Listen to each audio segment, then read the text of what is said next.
할렐루야. 우리 코로나 때문에 3년 만에 예수사랑 생명샘 축제를 다시 하게 되었습니다.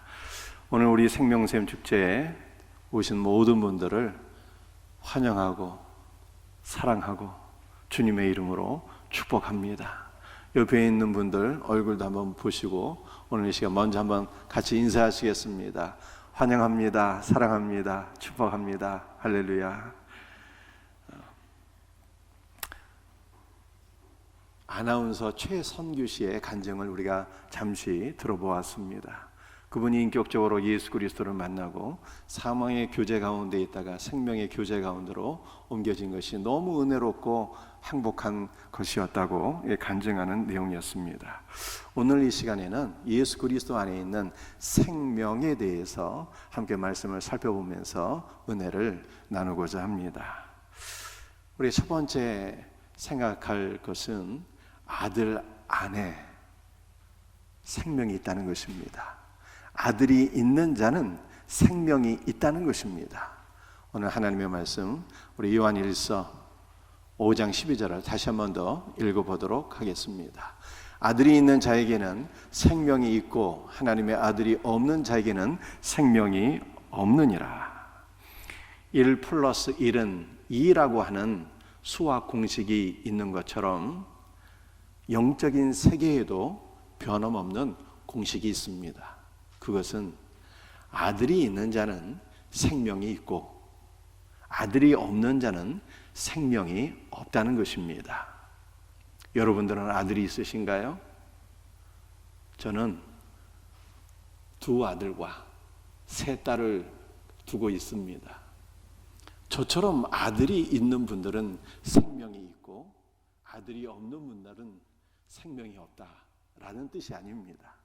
여러분들이 혹시 이렇게 오해를 하실까 봐 오늘 성경 말씀은 하나님의 아들이 있는 자는 생명이 있고 하나님의 아들이 없는 자는 생명이 없다라고 명시하고 있습니다.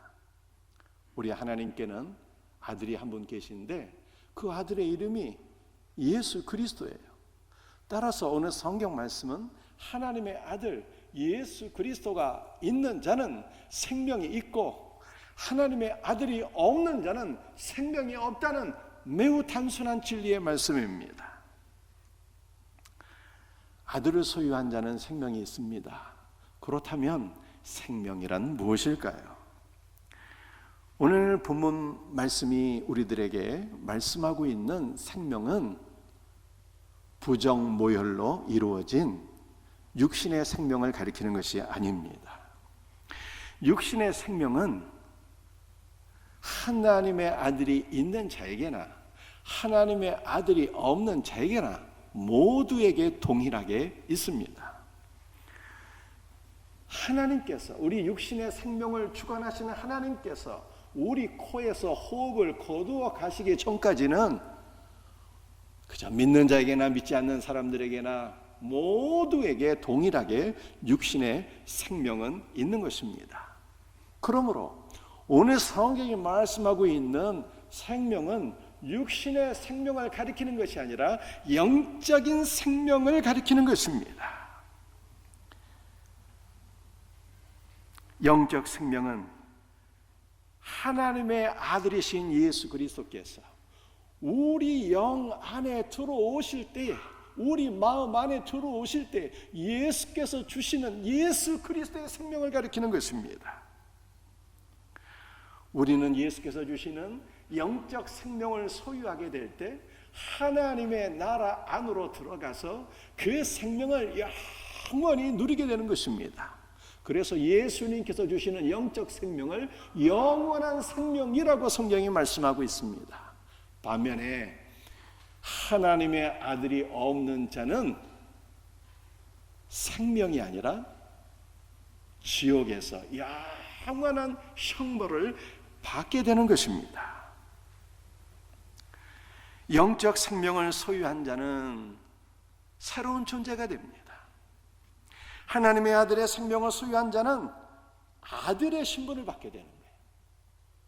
하나님의 아들을 소유한 자는 예수 그리스도의 신분, 즉 예수 그리스도의 아들이 되고 예수 그리스도의 딸이 되는 것입니다.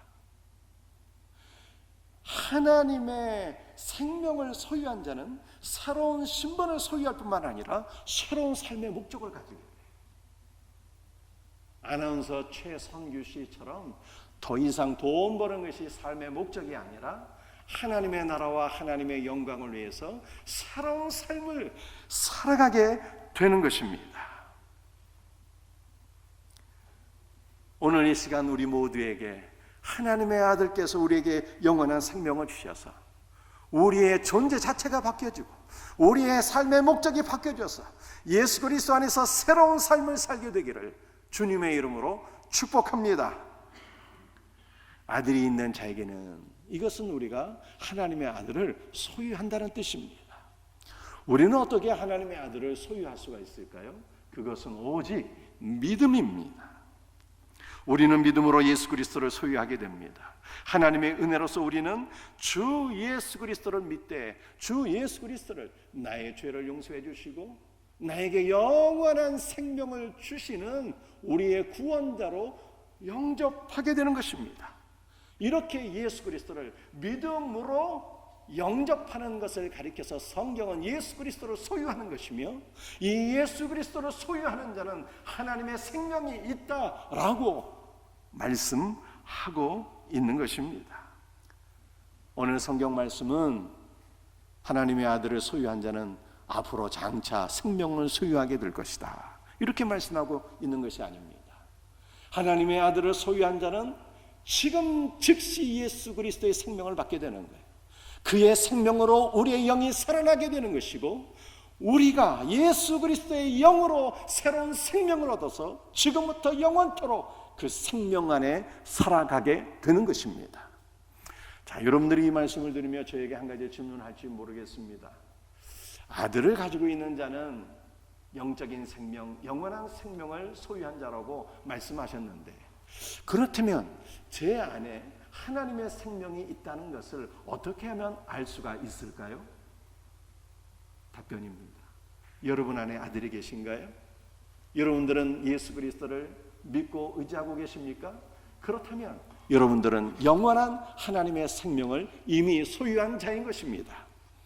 그럼에도 불구하고 여러분들이 여러분 안에 영적인 생명이 있는지 없는지를 보다 더 구체적으로 알기를 원하신다면 다음 몇 가지의 질문에 여러분들이 점검하시면 되겠습니다. 생명이 있는지 없는지를 알기 위해서는요, 여러분들이 그리스도를 바라보고 있는지를 살피셔야 돼요. 생명이 있는 자는 그리스도를 바라보는 자입니다. 그리스도를 바라보지 못하는 것은요, 생명이 없는 거예요. 과거에 이스라엘 백성들은 광야에서 40년 동안 살게 되었는데요, 광야의 삶은 먹을 것과 마실 것이 없는 삶이었습니다. 그래서 하나님께서 왜 이렇게 먹을 것도 없고 마실 것도 없는 광야로 우리를 인도해서 죽게 하였는가, 이런 생각이 이스라엘 백성들에게 있어서 하나님을 원망했습니다. 하나님을 원망하게 되었을 때 광야에 맹독을 품고 있는 불뱀들이 나타나서 이스라엘 백성들을 다 물어서 이스라엘 백성들이 고통 가운데 죽어가게 되었어요. 그때 너무 고통이 심해서 하나님 앞에 이스라엘 백성들이 회개했습니다. 모세요, 우리가 어리석게도 하나님과 당신을 원망한 것을 이제 회개하오니 제발 하나님께 기도해서 이 맹독을 가진 불뱀들이 우리에게서 떠나가게 하옵소서. 그랬더니 하나님께서 이 백성들의 고통을 들으시고 모세에게 이렇게 말씀하셨습니다. 모세야, 장대 위에 뱀을 만들어서 매달아 놓아라. 누구든지 장대 위에 매달린 뱀을 바라보는 자는 구원을 받게 될 것이다 라고 말씀하셨어요. 모세가 하나님 말씀에 순종해서 뱀을 만들어서 장대 위에 높이 매달게 되었는데 하나님의 말씀에 순종하여서 그 장대 위에 높이 매달린 뱀을 바라본 자는 다 구원을 받게 되었습니다. 그러나 뱀을 바라보지 못한 자는요, 결국 맹독에 의해서 죽게 되었어요. 이 사건을 예수님께서 요한복음 3장에서 해석해 주셨습니다. 그 장대는 예수 그리스도의 십자가를 가리키는 것이고 장대 위에 매달린 뱀은 예수님을 가리키는 거예요. 믿음의 눈이 있는 사람은 그리스도를 바라보는 거예요. 생명이 있는 자는 그리스도를 바라보는 것입니다.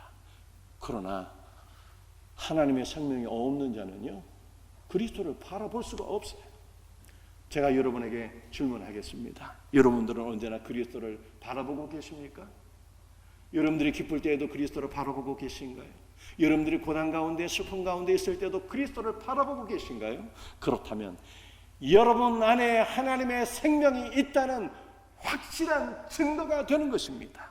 그리스도의 생명이 있는 자는 그리스도를 바라보고 그리스도를 중심으로 살아가지만 생명이 없는 자는 그리스도를 바라보지 못하는 것입니다. 여러분들 또한 다음에 질문에 여러분들이 한번 여러분의 영적인 상태를 점검해 보시길 바랍니다. 생명이 있는 자는요, 식욕을 느끼고 음식을 먹는 자입니다. 살아있는 자는 언제나 식욕을 느끼고 음식을 먹습니다. 동일하게 여러분 안에 생명이 있다면 여러분들은 영적인 식욕을 느끼게 되고 영의 양식을 섭취해야 되는 것입니다. 영적인 생명이 있는 자들이 섭취하는 영의 양식이란 무엇일까요? 그것은 바로 예수 그리스도입니다. 좀 전에 제가 말씀드린 것처럼 이스라엘 백성들은 광야에서 40년 동안 살았는데 광야에서는 먹을 것이 없었어요. 그래서 하나님께서 하늘문을 여시고 날마다 영의 양식인 만나를 내려주셨습니다. 그 만나는 바로 예수 그리스도를 가리키는 거예요. 오늘날 하나님의 아들을 소유한 자는 영적인 생명이 있는 자들인데 영적인 생명력을 소유한 자들은 영적인 식욕을 느끼고 영의 양식을 먹는데 그 영의 양식은 바로 예수 그리스도입니다. 아니, 어떻게 우리가 예수 그리스도를 먹을 수 있다는 말입니까? 우리 예수님은 말씀이시거든요. 여러분들이 말씀을 읽고 말씀 안에서 예수 그리스도를 만나고 말씀 안에서 주님이 주시는 은혜와 생명을 공급받고 그 은혜와 힘으로 살아간다면 여러분들은 그리스도를 양식으로 먹는 자들입니다. 제가 여러분에게 질문하겠습니다. 여러분들은 말씀 안에서 그리스도를 만나고 계신가요? 말씀을 통해서 주님 주신 은혜와 생명을 누리고 있습니까? 그렇다면 여러분들은 영적인 생명을 소유한 확실한 하나님의 자녀들인 것입니다. 여러분들 죽은 사람이 잔치에 참석해서 음식을 먹었다는 이야기를 들어본 적이 있습니까? 절대로 그런 일은 발생할 수가 없어요. 여러분들의 사람에게는 음식을 소화할 수 있는 그 기관들이 있습니다. 치아가 있고 혀가 있고 입천장이 있고 목이 있고 위장이 있으면요, 유기체로서 음식을 먹고 삼키고 소화할 수 있는 완벽한 조건을 다 구비하게 된 것입니다. 그러나 이러한 완벽한 조건을 구비하고 있을지라도 생명이 없는 자는요, 결코 음식을 먹을 수가 없고 소화시킬 수가 없는 것입니다.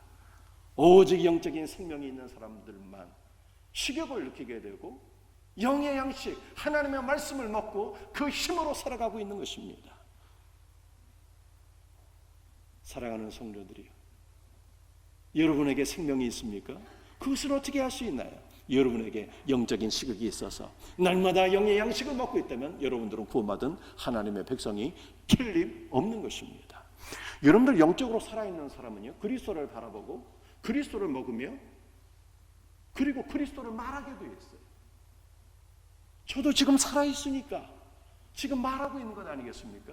영적으로 살아있는 사람은 반드시 말을 합니다. 죽은 자는 그러나 말할 수 없는 것이죠. 바울은 고린도전서 12장에서 누구든지 성령으로 아니하고는 그리스도를 주시라 고백할 수 없느니라 그렇게 말씀했습니다. 여러분들이 예수 그리스도를 나의 주님으로 고백하고 있습니까? 여러분들이 예수 그리스도를 여러분의 모든 삶 속에서 말하고 증거하고 선포하고 그를 찬양하고 있습니까? 그렇다면 이것은 여러분들이 구원받은 하나님의 자녀요, 여러분 안에 그리스도 예수의 생명이 있다고 하는 확실한 증거인 것입니다.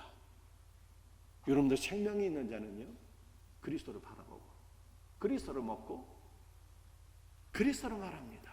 그리고 그리스도 안에서 호흡하는 거예요. 살아있는 사람은 호흡합니다. 영적으로 살아있는 사람도 호흡하는 거예요. 영적인 호흡은 무엇일까요? 그것은 바로 기도입니다. 영적인 생명력이 있는 사람은 반드시 기도합니다. 이것을 하나님 말씀을 통해서 우리 한번 확인해 보겠습니다. 사도행전 9장 6절 말씀 한번 읽어보겠어요. 너는 일어나 시내로 들어가라. 내가 내게 행할 것을 내게 이를 자가 있으리라 하시니. 그 한글 성경에는 사도행전 9장 6절이 이렇게만 되어 있는데요. 헬라어 성경이나 영어 성경 가운데서도 킹 제임스 버전이라고 하는 영어 성경이 있는데, 이 영어 성경을 보게 되면 한글 성경에 없는 내용이 기록되어 있어요. 그 내용이 무엇일까요? 사울이라고 하는 사람이 다메섹으로 길을 가는데 부활하신 예수 그리스도를 만나게 됩니다. 부활하신 예수께서 사울에게 말씀하셨어요. 사울아, 사울아, 내가 왜 나를 핍박하느냐? 사울이 깜짝 놀라서 물었습니다. 주여 누구십니까? 그랬더니 부활하신 예수께서 답변하시기를, 나는 네가 핍박하는 나사렛 예수라. 주님의 음성을 듣고 나서 사울이 크게 놀랐고 두려움으로 벌벌 떨게 되었습니다. 그리고 주님께 질문했어요. 주여, 내가 무엇을 하기를 원하십니까? 이것이 사도행전 9장 6절에 한글 성경에는 빠진 부분이에요. 주여, 내가 무엇을 하기를 원하십니까? 그랬더니 주님께서 그 다음에 하신 말씀이, 너는 일어나 시내로 들어가라. 내가 행할 것을 내게 이를 자가 있느니라. 이렇게 말씀하셨어요. 그런데 이것을 사도행전 9장 11절 말씀과 연결해서 살펴보면은 부활하신 예수님께서 사울에게 이렇게 말씀하시는 거예요. 사울아, 너는 일어나서 시내로 들어가 기도하라. 기도하라고 말씀하신 거예요. 그러면 내가 행할 것을 내게 이를 자가 있으리라. 이렇게 말씀하셨다는 것입니다. 정말 그렇게 말씀하셨을까요? 사울이 예수님을 만나게 되었을 때 정말로 처음으로 최초로 하신 말씀이, 사울아, 너는 기도하라. 이렇게 말씀하신 것이 정말 맞습니까? 11절에서 확인해 보겠습니다. 사울이라는 사람을 찾으라. 그가 기도하는 중이니라. 우리 예수님께서 아나니아라고 하는 사람에게 말씀하셨어요. 아나니아야, 너는 사울을 찾아라. 그가 지금 기도하고 있다. 이렇게 말씀하셨어요. 따라서 사울은 부활하신 예수 그리스도를 만나서 영원한 생명을 얻게 되었는데, 영원한 생명을 얻은 사울이 최초로 한 일은 주님의 말씀을 듣고 기도하는 일이었어요. 요컨대 그리스도 예수 안에서 생명을 얻은 자는 영적으로 호흡하는 거예요. 영적인 호흡은 기도입니다. 우리는 기도를 통해서 주님이 주신 영적인 생명을 유지하는 것입니다.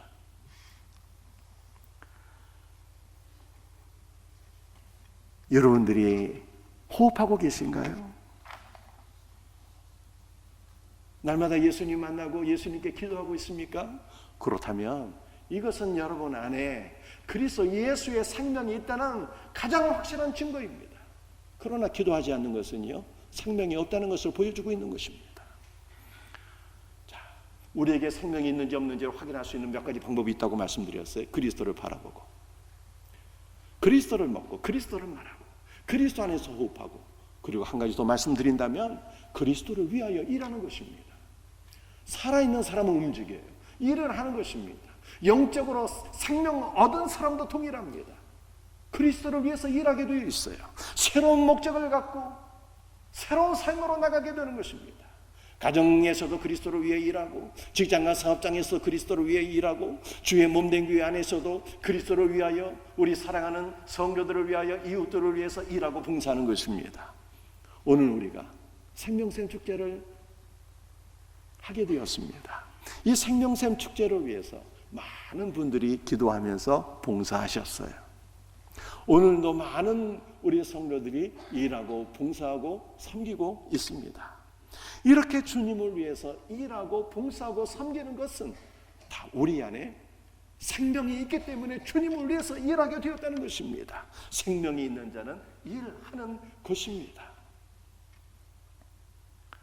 여러분들 여기까지 말씀 어렵지 않죠? 우리 예수님께서 믿는 자들에게는 영적인 생명을 주시고 영적인 생명을 갖고 있는 사람들은 그리스도를 바라보고 그리스도를 먹고 그리스도를 마시며 그 힘으로 살아가고 그리스도 안에서 호흡하고 그리스도 안에서 주님을 위해서 일하는 자들입니다. 자, 그런데 오늘 본문 말씀의 가장 핵심은 무엇일까요? 아들이 있는 자는 생명이 있다는 것입니다. 그것으로 충분합니다. 영적인 생명을 얻기 위해서 성경은 딱 하나만 있으면 된대요. 그것은 아들을 가지는 거예요. 예수 그리스도를 믿기 이전에 어떤 종교를 가졌든지 상관없습니다. 불교, 샤머니즘, 유교, 이슬람, 어떠한 종교를 가졌든지 상관없어요. 여러분들이 이제 예수 그리스도를 소유하기만 하면, 믿음으로 예수 그리스도를 영접하기만 하면 그는 하나님의 생명을 소유한 자입니다.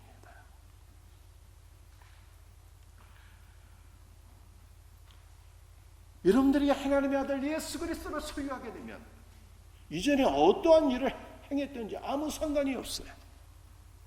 아들을 소유한 자는 생명을 얻는 거예요. 그리고 생명이신 예수 그리스도 안에서 이전에 행하던 모든 악한 일들을 다 내어버리고 새로운 삶으로 나가게 되는 것입니다.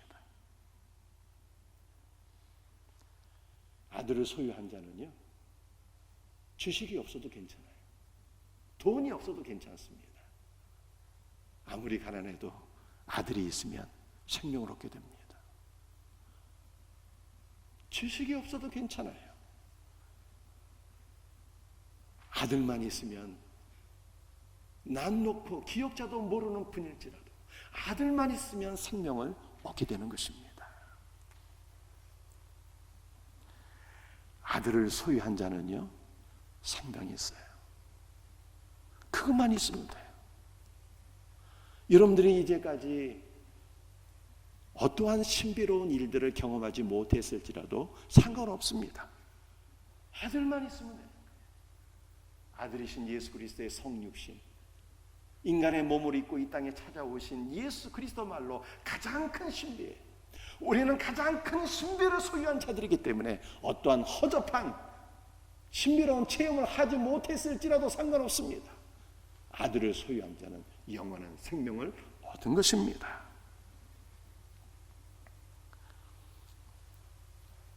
아들이 있는 자는 생명이 있다고 성경이 말씀하고 있습니다. 이 규칙에는 그 어떤 예외도 없어요.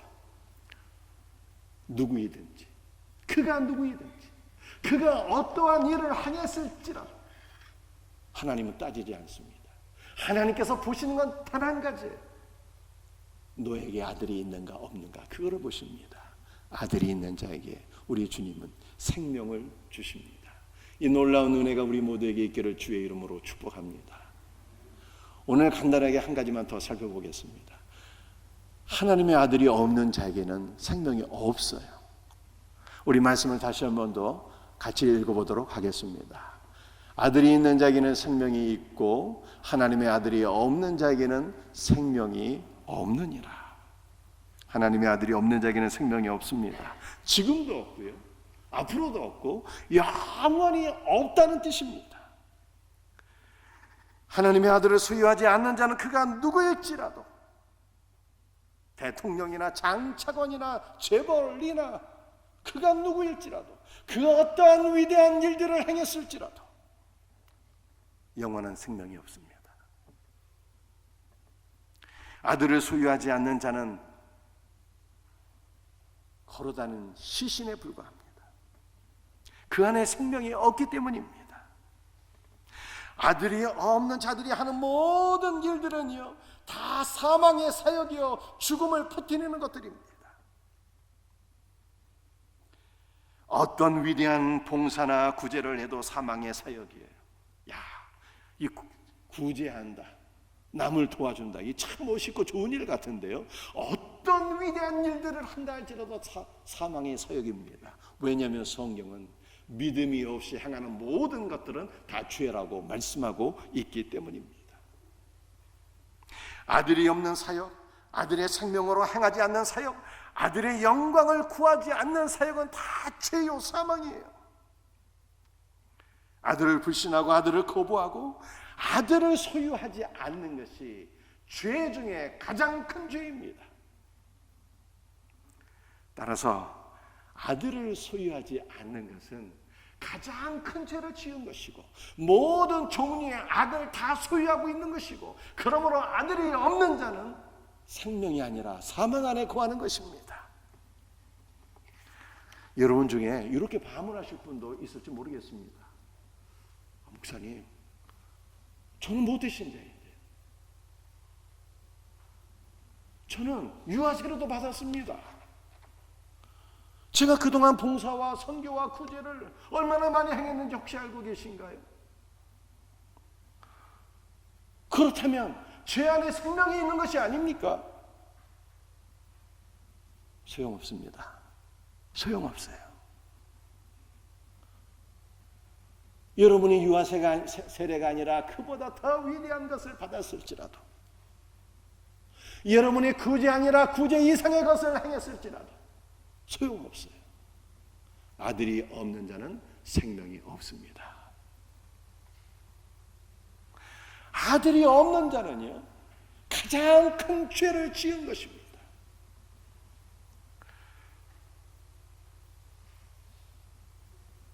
오직 아들이 있는 자만 하나님의 생명이 있는 거예요.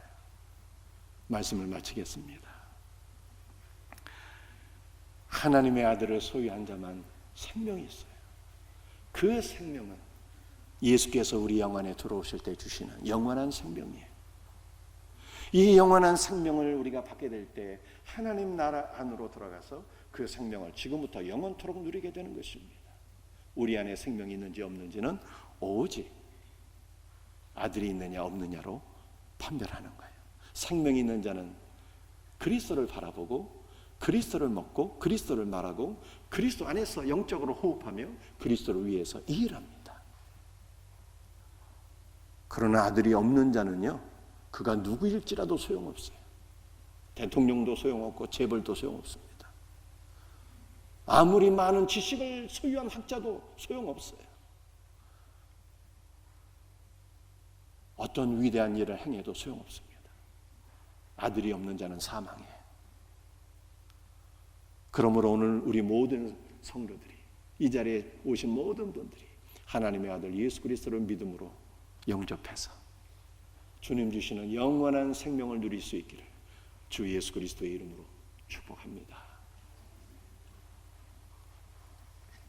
함께 찬송하시고 우리 기도하시겠습니다.